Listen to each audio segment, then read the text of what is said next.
Friends, welcome to our YouTube channel जिसका नाम है रियल नॉलेज। मैं आपका अपना विजय सर। तो आज एक और बार फिर से हम सामने आए हैं आपके एक नया टॉपिक लेके, और जो आज का टॉपिक है वो बहुत ही ज़्यादा इम्पॉर्टेंट है। ये ऑन डिमांड ये वीडियो बनाया गया है क्योंकि काफ़ी बच्चों ने कहा था कि sir circulatory system means blood कैसे सर्कुलेट करता है बॉडी में, वो एक्चुअली में समझ नहीं पा रहे हैं। मींस कॉन्सेप्ट क्लियर नहीं हो पा रहा है, काफ़ी ज़्यादा कंफ्यूज हो जा रहे हैं। तो आज हम जितनी भी कंफ्यूजन है related to human circulatory system सब क्लियर की जाएंगे। ठीक है, आपके सारे डाउट्स क्लियर की जाएंगे, एकदम इजीली और बेसिक तरीके से बताया जाएगा आपको। ठीक है, तो याद रखिएगा सबसे पहले ह्यूमन सर्कुलेटरी सिस्टम होता क्या है। सर्कुलेशन मतलब चल रहा है, ठीक है। तो ह्यूमन सर्कुलेटरी सिस्टम के अंदर होता यह है कि यहां पर ब्लड ट्रांसपोर्ट करता है एक चीज को दूसरी जगह तक, ठीक है। और यहां पर बताया गया है कि किस तरह से पूरी बॉडी में ट्रांसपोर्टेशन होता है। मींस कौन कौन सी ब्लड वेसल्स किस किस जगह जाती हैं, कैसे कैसे ब्लड फ्लो करता है। तो ये सारा हम चेक करेंगे ह्यूमन सर्कुलेटरी सिस्टम के अंदर, ठीक है। तो अब देखिए, जो आप ये फिगर देख पा रहे हैं, ये फिगर को मैंने स्क्वायर टाइप में बनाया है, बट ये हार्ट का डायग्राम है। देखिए, जनरली हार्ट का साइज आपके लेफ्ट फिस्ट के बराबर होता है। हार्ट इतना ही होता है आपका, वो लगता काफी बड़ा है बट वो नहीं होता है, ठीक है। हार्ट ऐसा होता है, ऐसा भी हो सकता है बट ऐसा नहीं होता, ऐसा नहीं हो सकता बट ऐसे भी चल जाएगा, ठीक है। तो एग्जामिन कीजिए समझने के लिए, ठीक है, आप समझने के लिए, क्योंकि इसके थोड़े से खास कॉन्सेप्ट्स हैं, खास टेक्निक है इसकी। तो आप इस मेथड से बहुत ही इजी तरीके से समझ जाओगे, बहुत ही इजी। ओके, तो आइए स्टार्ट करते हैं। Guddu, are you ready? ठीक है, हार्ट बीट्स बढ़ती रहनी चाहिए, हार्ट बीट्स, ठीक है, जांचते रहना कि हो क्या रहा है। तो सबसे पहले मैं आपको बताना चाहूंगा, स्टार्ट करना चाहेंगे हम यहां से, लंग से, ठीक है। तो स्टोरी शुरू होती है लंग से। बताया गया था रेस्पिरेटरी सिस्टम में ऑक्सीजन आती है एल्वुलाई से, वो ट्रांसपोर्ट की जाती है किसमें, ब्लड में, ठीक है। अब यहां खेल होता है शुरू सारा सर्कुलेटरी सिस्टम का।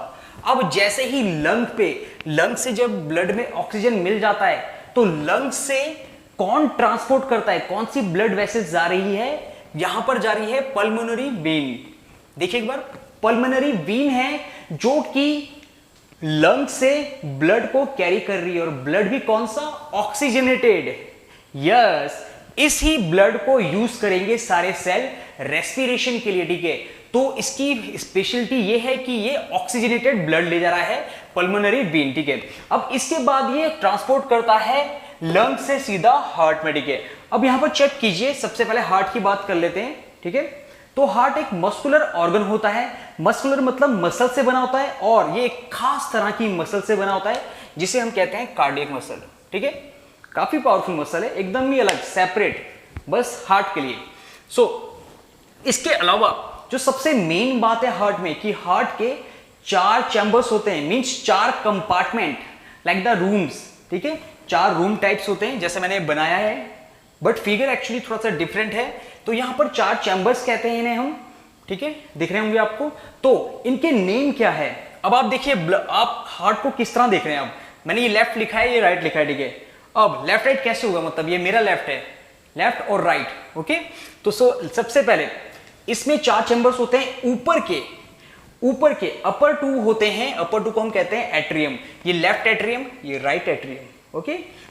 सेकंड जो डाउनवर्ड होते हैं उन्हें हम कहते हैं लेफ्ट वेंट्रिकल और राइट वेंट्रिकल। और इसके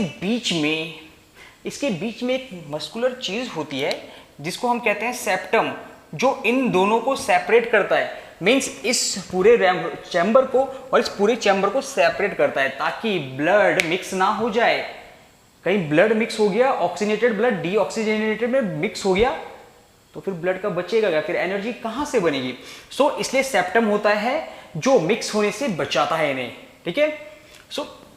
अब चेक कीजिए, तो पल्मोनरी वेन क्या कर रहा है, पल्मोनरी वेन लेफ्ट एट्रियम में ब्लड को लेके आया, और ब्लड आ रहा है ऑक्सीजनेटेड। ध्यान से सुनिएगा, ठीक है, प्लीज सबके सब ध्यान से सुनिए इसको। तो लेफ्ट एट्रियम में ब्लड आ चुका है, वो भी ऑक्सीजनेटेड। इसके बाद ये यहां से ट्रांसपोर्ट होता है। अब आप ये चेक कर पा रहे हैं, ये थोड़ा सा डोर टाइप का स्ट्रक्चर दिख रहा है यहां पर, ये वाला, इसको हम कहते हैं वेल्व। ठीक है, ये डोर का काम करता है। मींस देखो ये क्या करता है, ये सिर्फ एक साइड को फ्लो करा सकता है। मींस एक साइड फ्लो करेगा, उसके बाद डोर क्लोज।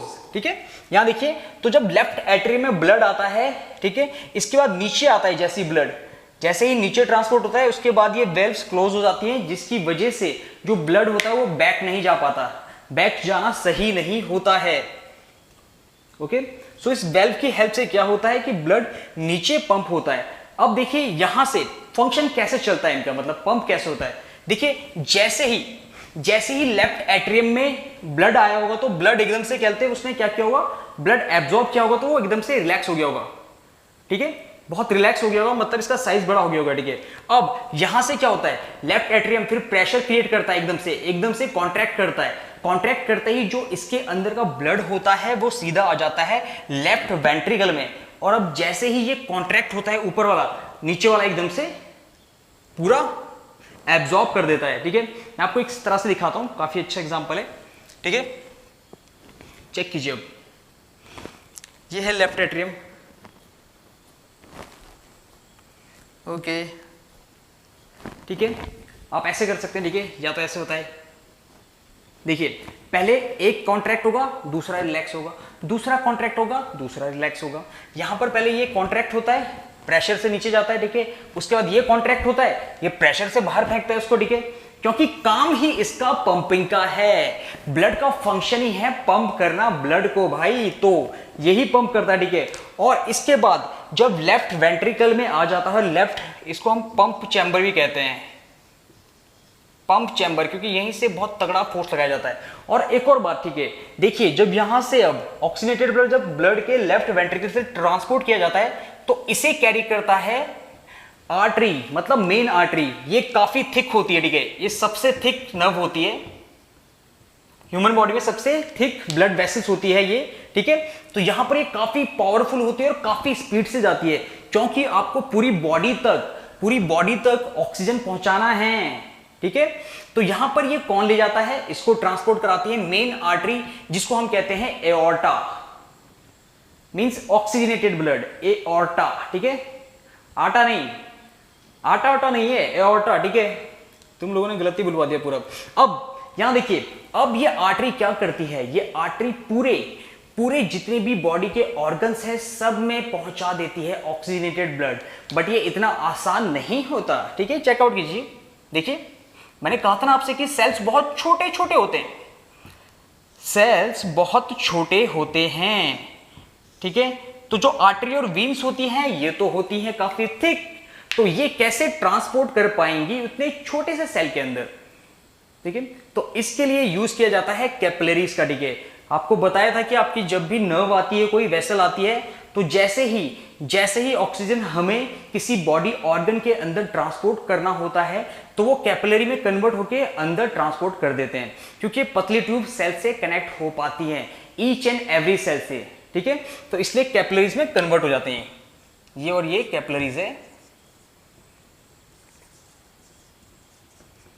कैपिलरीज। ठीक है, इसके बाद जब पूरी बॉडी, देखिए पूरी बॉडी ने ऑक्सीजन कैरी कर लिया, रेस्पिरेशन भी कर लिया है, और उससे वेस्ट प्रोडक्ट निकलता है गैस कार्बन डाइऑक्साइड। यस, अब रेस्पिरेशन के बाद निकल रहा है कार्बन डाइऑक्साइड, और ये भी सीधा ब्लड में मिक्स होता है। ठीक है, अब जब सारी बॉडी ने जब रेस्पिरेशन कर लिया और कार्बन डाइऑक्साइड को दे रहे हैं, ब्लड में मिक्स कर दिया। ठीक है, तो इसको कैरी कौन करता है, इसको कैरी करता है मेन वेन, जिसको हम कहते हैं वेना कावा।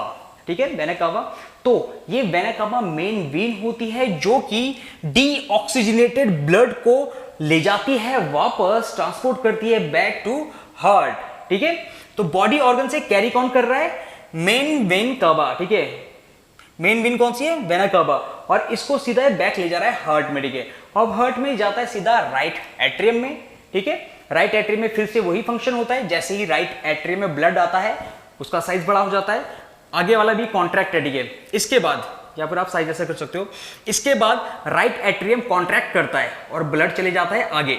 ठीक है, ब्लड चले जाता है राइट वेंट्रिकल में। ठीक है, अब ये इसी तरह से करते रहते हैं, इसी तरह से करते रहते हैं और इसे ही हम बोलते हैं हार्ट बीट। यही तो होती है हार्ट बीट, ठीक है। इसके बाद जब लेफ्ट वेंट्रिकल में ब्लड आ चुका है, यहां पर ये वेल्व है, ये भी वही काम करते हैं, ये बैक नहीं मारने देते ब्लड को, ठीक है। अब इसके बाद राइट वेंट्रिकल भी पंप चैम्बर होता है, यहां से भी पंप किया जाता है, एकदम से कॉन्ट्रैक्ट करके पंप किया जाता है और सीधा सीधा जो कार्बन डाइऑक्साइड वाला या फिर डीऑक्सीजनेटेड ब्लड होता है उसे सीधा ट्रांसपोर्ट करता है लंग्स तक। और देखने वाली बात है कि आखिर कौन इसको ले जा रहा है, कौन है इतना हिम्मत वाला। तो ये होता है पल्मोनरी आर्टरी, जो कि डीऑक्सीजनेटेड ब्लड को हार्ट से वापस ले जाती है लंग्स तक। और जैसे ही ये ब्लड, डीऑक्सीजनेटेड ब्लड लंग्स तक पहुंच जाता है, फिर लंग्स में गैसेस एक्सचेंज होती है, ठीक है। एल्वियस के थ्रू कार्बन डाइऑक्साइड बाहर निकाला जाता है और आप उसे एक्सेल कर लेते हैं।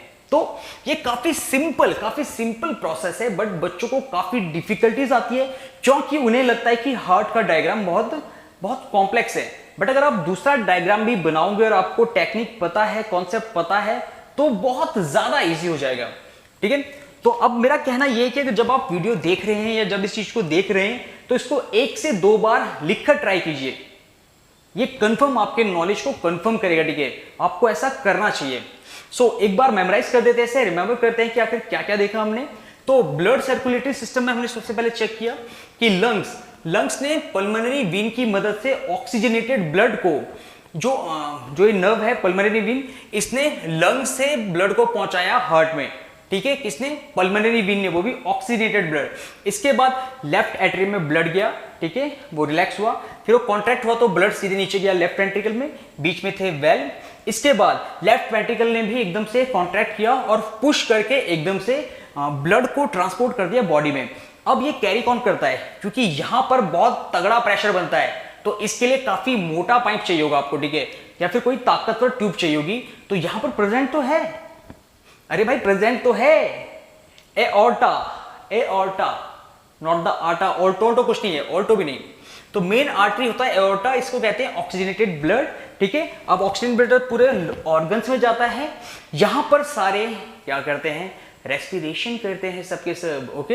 रेस्पिरेशन के बाद जो डीऑक्सीजनेटेड ब्लड होता है उसको कैरी करता है मेन वेन, जिसको हम कहते हैं वेना कावा। अब ये वेना कावा ब्लड को, डीऑक्सीजनेटेड ब्लड को दोबारा ले जाता है हार्ट में, वो भी राइट एट्रियम में। राइट एट्रियम अभी तो रिलैक्स कर रहा है, फिर कॉन्ट्रैक्ट करता है, कॉन्ट्रैक्ट करते ही वो ब्लड चला जाता है राइट वेंट्रिकल में वेल्व के थ्रू। उसके बाद जो राइट वेंट्रिकल होता है वो भी पुश करता है एकदम से, वो भी कॉन्ट्रैक्ट करता है और यहां से एक प्रेशर के साथ जो डीऑक्सीडेटेड ब्लड होता है उसको पल्मोनरी आर्टरी कैरी करते हुए दोबारा वापस ले जाती है लंग्स में। तो इसी चीज को हम डबल सर्कुलेशन भी कहते हैं। जी हां, इसी प्रोसेस को हम डबल सर्कुलेशन प्रोसेस कहते हैं। डबल सर्कुलेशन कैसे? यहां देखिए, एक सर्कुलेशन तो यह है कि आप हार्ट से बॉडी में ट्रांसपोर्ट हो रही है चीजें, ठीक है।